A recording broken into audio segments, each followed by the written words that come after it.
விஸ்வா, இதில் இன்னொரு விஷயத்தையும் தொடர்ந்து சொல்லிட்டு இருக்காங்க. விஜயனுடைய காலதாமதமாக ஒரு கூட்டத்துக்கு போகிறது, சொல்கிற நேரம் ஒன்று, போகிற நேரம் ஒன்று. நேற்று நாமக்கல்ல 8:45ன்னு சொன்ன நேரம், ஆனால் 8:45க்கு தான் இங்கே சென்னையிலேருந்து புறப்படுறாரு. கரூரை பொறுத்த வரைக்கும் 3 மணி என்று சொல்லியிருக்காங்க. ஆனால் அவர்களுடைய சமூக வலைதள பக்கத்தில் 12 மணிக்குன்னு சொல்லியிருக்காங்க. 12 மணினா 11 மணிக்குள்ளே வர ஆரம்பிச்சிருப்பாங்க. கிட்டத்தட்ட 7 மணி நேரம் காத்திருக்கிறவர்களுக்கு குடிநீர், குறைந்தபட்ச குடிநீர் வசதி செய்து கொடுக்கல. அப்போ டீஹைட்ரேட் ஆகிருக்கும். அவர்கள் 7 மணி நேரத்துக்கு போல் நிற்கிறவர்களுக்கு இந்த விஜயனுடைய தாமதம், காலதாமதம் தான் இது போன்ற ஒரு பெருந்துயருக்கு காரணம்ங்கிற ஒரு பார்வை சொல்கிறாங்க. அப்போ இந்த விஜயனுடைய தாமதம் தற்செயலாக நடக்குதா, திட்டமிட்டே தாமதித்து வர்றாரா?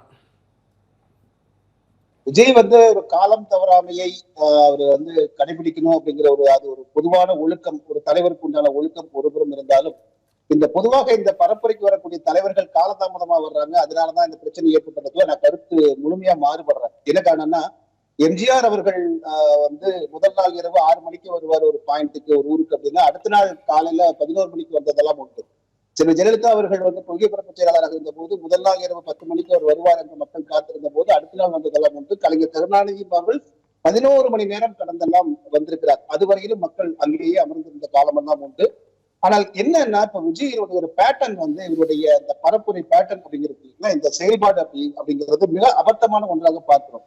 என்ன காரணம்னா, எல்லா கட்சி தலைவர்களுமே பரப்புரைக்கு போறாங்க. குறிப்பாக ஜெயலலிதா அவர்களுடைய அந்த கான்வாயில, பரப்புரை கான்வாயில நான் 5 ஆண்டுகள் 2-3 தேர்தலுக்கு போயிருக்கேன். கலைஞர் கருணாநிதி அவர்களுடைய கான்வாயிலும் போயிருக்கோம். அப்ப நம்ம பார்த்திருக்கிறோம், அங்க ஒரு அந்தந்த ஊருக்கார மக்கள் அந்தந்த இடத்துல அந்த பாயிண்ட்ல நிற்பாங்க. ஆனால் விஜயனுடைய பேட்டர்ன் எப்படி இருக்குன்னு பாத்தீங்கன்னா, இவர் மாவட்டங்கள் தோறும் போறதுனால இப்ப ஒண்ணு இல்ல, அவர் கொடுக்கக்கூடிய ஒவ்வொரு காணொலிகள்லயும் அந்த பேட்டி கொடுக்கக்கூடிய அந்த தம்பி தங்கைகள் எல்லாம் பார்த்தா, நாகப்பட்டினத்துல இருக்கிறவங்க அங்க ஒரு நடந்த கூட்டத்திற்கு அந்த சிறுமி என்ன சொல்றாங்க, நான் திருச்சியில இருந்து கும்பகோணத்துல இருந்து வந்தேன்னு சொல்றாங்க. இன்னைக்கு நீங்க கரூர்ல அந்த பாதிக்கப்பட்டவங்க, காயப்பட்டவங்க பாத்தீங்கன்னா பல்வேறு வேறு மாவட்டங்களுக்கு வந்தவங்களா இருக்காங்க.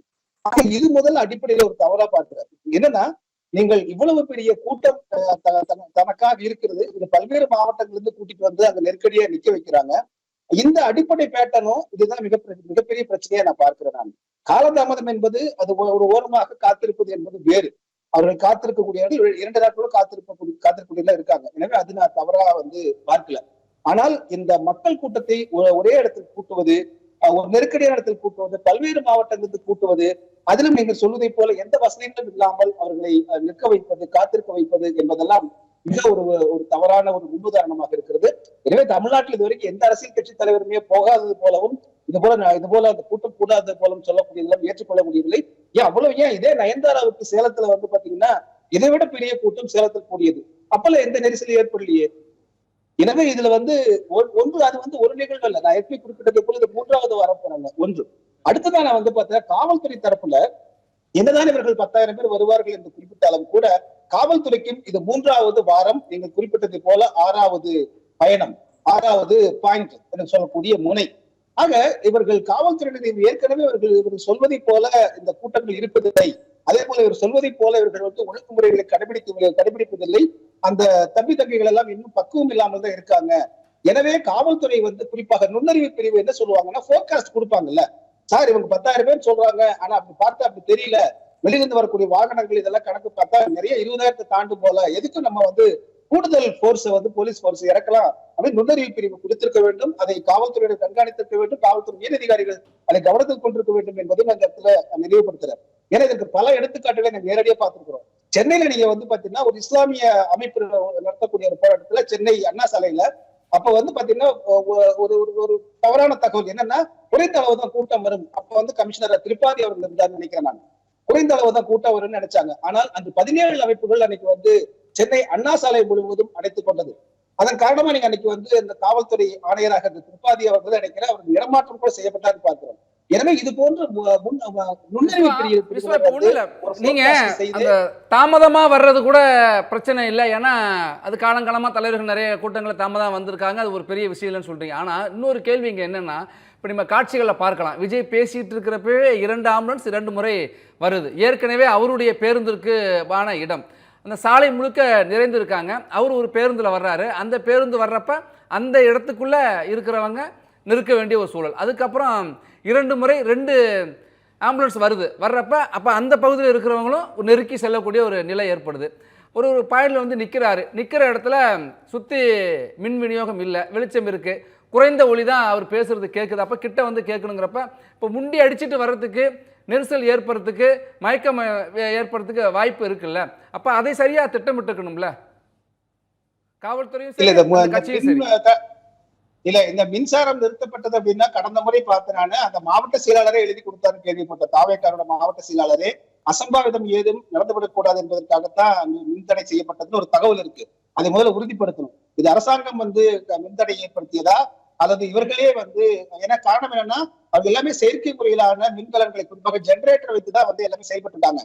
ஆக ஒரு மின்தடை இந்த பாதுகாப்பு காரணங்களுக்காக மின்தடை இருக்கும் பொழுது இவர்கள் தாவேக்கா என்ன செஞ்சிருக்கணும், அப்ப எல்லா இடங்களிலும் அந்த ஜெனரேட்டர்கள் மூலமாக ஒலிபெருக்கிகளை வைத்து அனைவருக்கும் வந்து நீங்கள் அந்த ஒலி சென்று சேரும் வகையிலும் அதே போல வெளிச்சம் சென்று சேரும் வகையிலும் கூடுதல் விளக்குகளை போட்டிருக்கலாம். ஏன் நீங்க மாநாடுகளுக்கு போடும்போது முழுக்க முழுக்க ஜெனரேட்டர் தானே போடுறாங்க.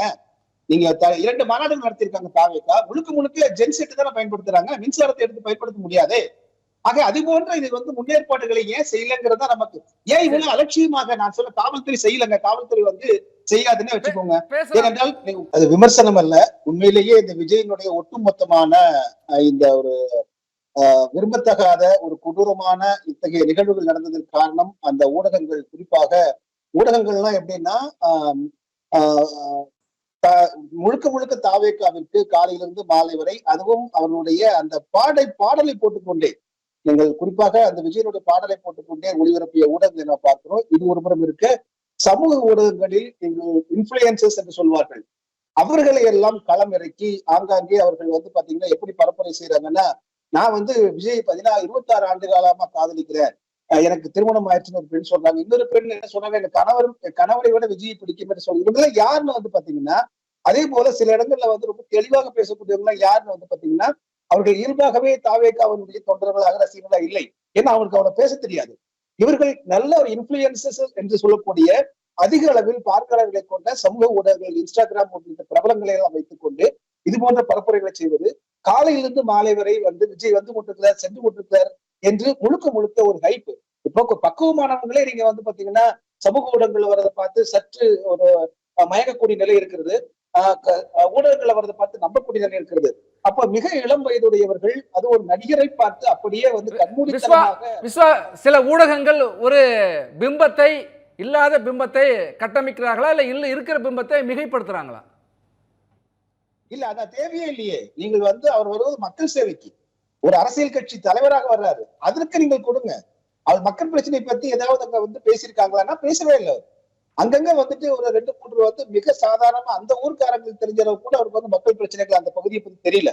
அவர் வந்து திடீர்னு வந்து பிரதமரை பார்த்து பேசுவது, அப்புறம் முதலமைச்சரை பார்த்து பேசுவது, அவர் பார்த்துக்கலாம் என்று சொல்வது, முழுக்க முழுக்க சினிமா பஞ்சு வசனங்களை தான் பேசிட்டு இருக்காரு தவிர, இது பேசுவதற்கு எதற்காக வந்து ஒரு நாளொன்றுக்கு அந்த தனி விமானத்திற்கு 30 லட்சம் ரூபாய் செலவு செய்து ஒவ்வொரு இடத்திற்கும் வர வேண்டும். ஆக மக்கள் சேவைக்கு, மக்கள் பிரச்சனைக்கு வருவதற்கான எந்த ஒரு அறிகுறியுமே இல்லாமல் இது 2ம் கட்டானாக நடந்து கொண்டிருப்பதும், அதையெல்லாம் ஊடகங்களை வைத்து அவர் வேண்டுமென்றே ஊதி, எமக்கு தெரிந்த தகவல் அடிப்படையில் இந்த ஊடகங்கள் அதே போல வந்து கோடிக்கணக்கான ரூபாய் செலவு செய்யப்படுகிறது என்கிற உறுதியாக நம்பக்கூடிய அளவிற்கு தான் இந்த கைப்புகள் இருக்குன்னு சொல்றாங்க.